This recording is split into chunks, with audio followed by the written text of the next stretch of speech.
Good afternoon and a very warm welcome to HLC TV News at 1. I am your host, George Nyakune. And here are the news that we have for you today. The state of the economy and specific concerns of the rising cost of living dominated President William Ruto's engagement with the media as he reflected on his 15 months in office. The president had a difficult time defending some of his administration for delivery. Michael Sifuna Kongowea has more.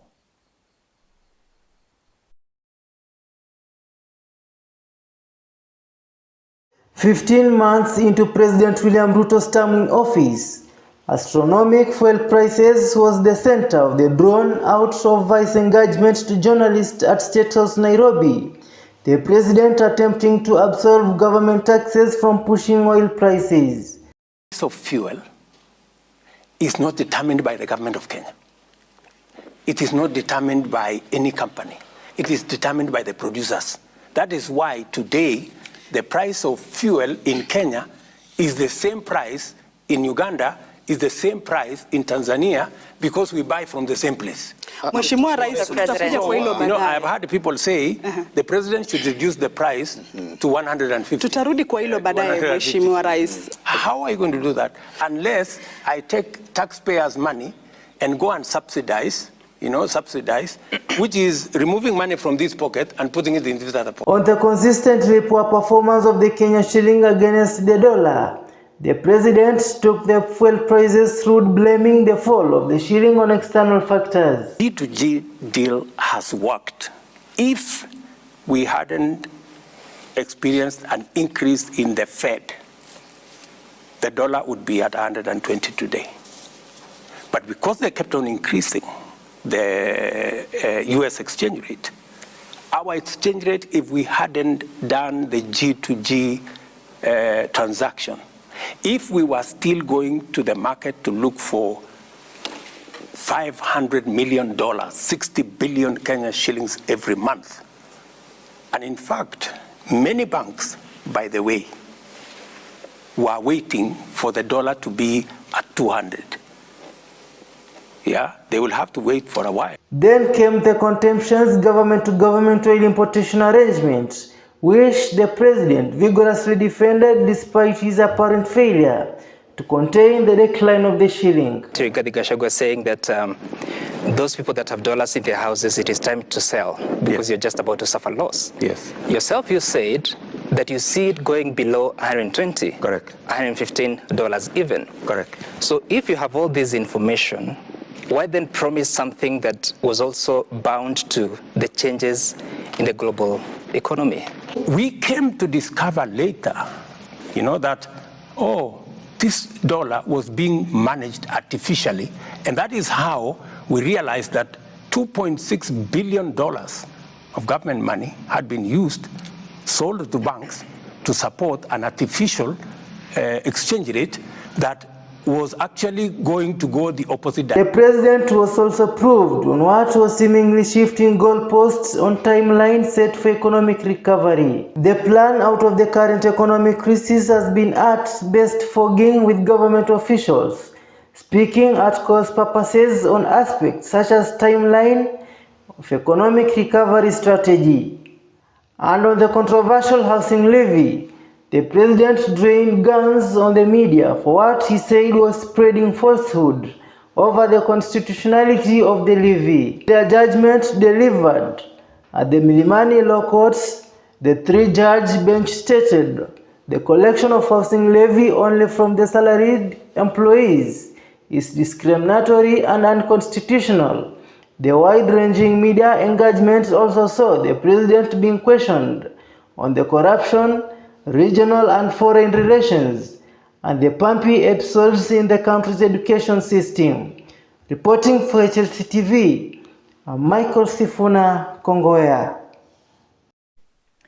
On the other hand, the Law Society of Kenya is hit out at President William Ruto's recent statement on the use of presidential ceremonial sword to handle those in opposition. The housing levy through the courts and termed the remarks as aggressive and reckless. LSK President Eric Theuri expressed concern, terming the head of state's remarks as a veiled threat to the judiciary and litigants challenging government decisions. He says it is the right of Kenyans to challenge government's action through legal means. All candidates who scored 400 marks and above were placed in either national or extra county schools of their choice. Similarly, all other candidates were placed in county or sub-county schools according to the parameters set.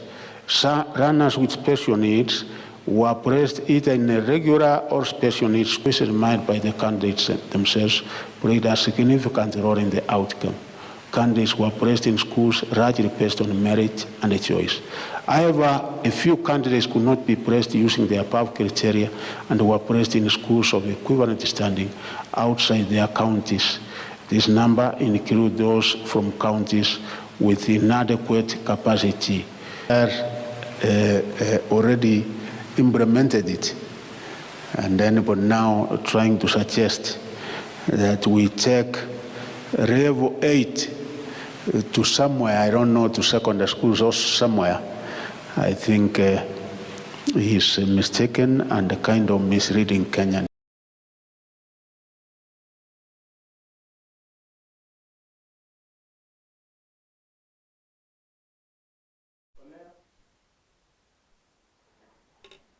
All pupils who sat at the KCP exams in 2023 has been placed in a public secondary school for their secondary education starting January next year.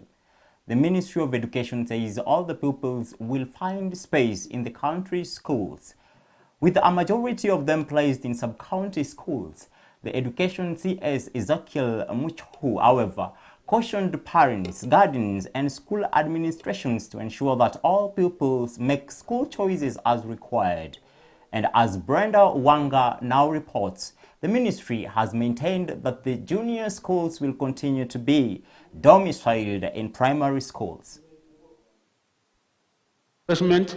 All candidates who scored 400 marks and above were placed in either national or extra county schools of their choice. Similarly, all other candidates were placed in county or sub-county schools according to the parameters set. Runners with special needs were placed either in a regular or special needs schools made by the candidates themselves played a significant role in the outcome. Candidates were placed in schools largely based on merit and a choice. However, a few candidates could not be placed using the above criteria and were placed in schools of equivalent standing outside their counties. This number includes those from counties with inadequate capacity. Already implemented it, and then but now trying to suggest that we take level 8 to somewhere, I don't know, to secondary schools or somewhere. I think he's mistaken and kind of misreading Kenyan.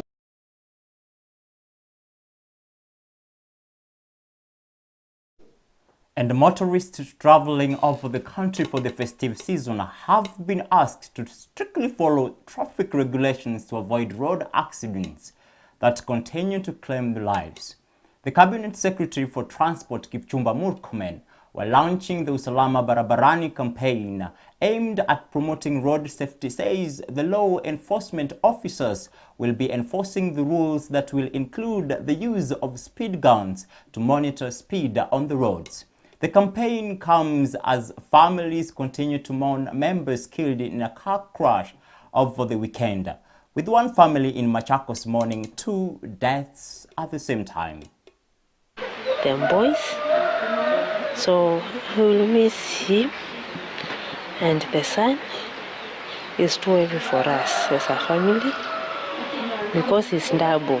Losing a father and a son is not easy, but we thank God at least he spared one of the son, which I'm grateful to God. The driver to stop over speeding. They were saying like this, dere acha kuendesha gari na mbio. Then the car hit a rock, then it started to roll several times down a valley.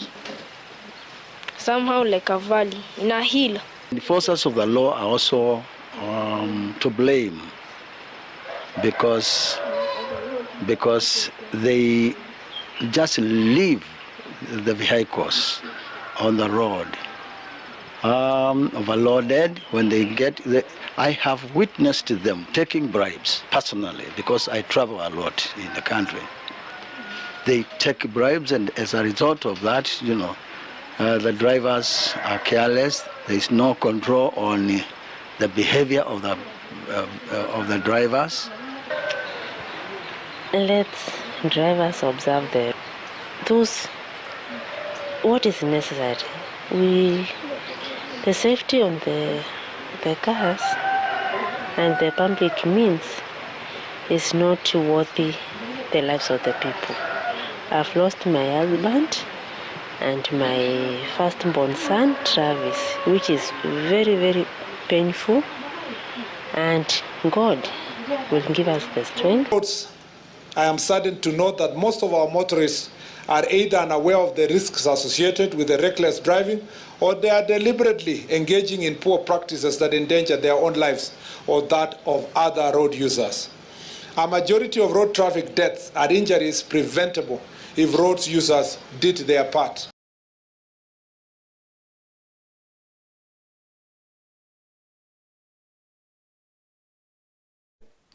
In conjunction to that plea to the motorists, 8 people died in 4 separate road accidents, raising the death toll to 20 in just 3 days. 19 other people are nursing injuries, and, as Laura Otieno reports, Transport CS Kipchumba Murkomen has called on all road users to adhere to the traffic rules in order to further suppress the number of deaths as a result of road carnage.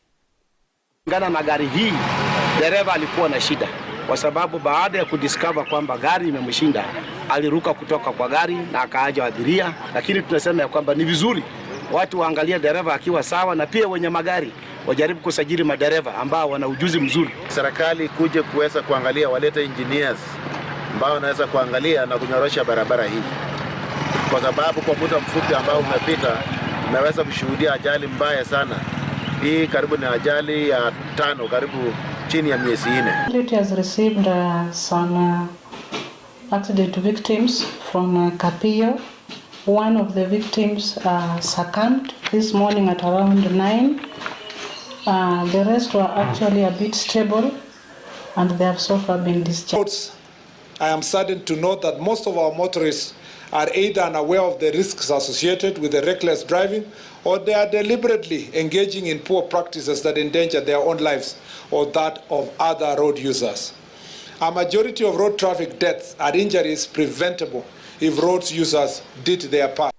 In Bomet County, the 5 suspects arrested for alleged fraud in Bomet County will be detained for 7 more days to allow the investigating officers to complete their investigations. Bomet District Court Judge Mbeti Michuki has ordered that the 4 will be detained at Chebunyo Police Station, and 1 suspect who is under the age of 18 will be allowed to return home conditionally. The prosecutor asked the 7 days to investigate after 10 people were arrested yesterday in Olbutuyo area on suspicion of money laundering by phone. The suspects were arrested with 14 SIM cards and 7 identity cards.